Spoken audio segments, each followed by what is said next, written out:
Қазақстанның азаматтық авиация академиясында білім алып жүрген 12 студент Финляндияда тәжірибеден өтуде. Мұнда мүмкіндікке болашақ ұшқыштар екі елдің азаматтық авиация саласындағы ынтымақтастық аясында қол жеткізді. Хельсинки аспандағы ұшу жаттығулары біздің студенттердің алып қашық ұшақтарды басқаруға европалық лицензия алуына мүмкіндік береді.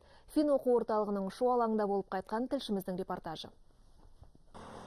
Айларға жалғасқан теориялық білімнен соң қазақстандық қыз-жігіттер бала күнгі арманы әуеге көтерілу мүмкіндігіне ие болды. Араларында тек ілуде біреуі ұшақ басқару қабілетін Қазақстандағы авиаклубтарда сынап көрген. Алайда еуропалық стандарт бойынша ұшақты ағылшын тілінде басқарудағы бұл алғашқы тәжірибелері. Когда ты учишься на земле, этому теории этой. Әуеге көтерілген кезде бұған дейін үйренгеніңнің бәрі, мысалы жылдамдық қандай болу керек деген секілді ақпараттың бәрі есіңнен мүлде шығып кетеді. Бірақ уақыт өте келе қажетті тәжірибе жинақтағаннан кейін бәрі есіңе түседі, бәрін автоматты түрде жасайтын боласың. Әрине, бірінші уақыт инструкторлармен ұшамыз, ол 22 полет.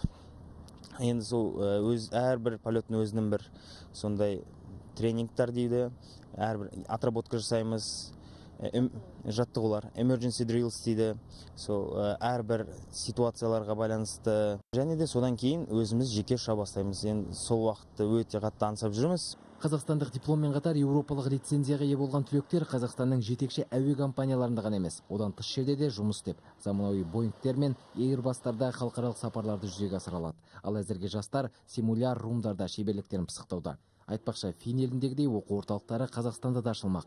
Біздің ел биылдың өзінде оған қажетті ұшақтар мен жаттығу жабдықтарын сатып алып қойған. Будем создавать материально-техническую базу. Орталықтың материалды техникалық негізін қалаймыз. Сөйтіп жаттығулардың бір қатарын Қазақстанда орындайтын боламыз.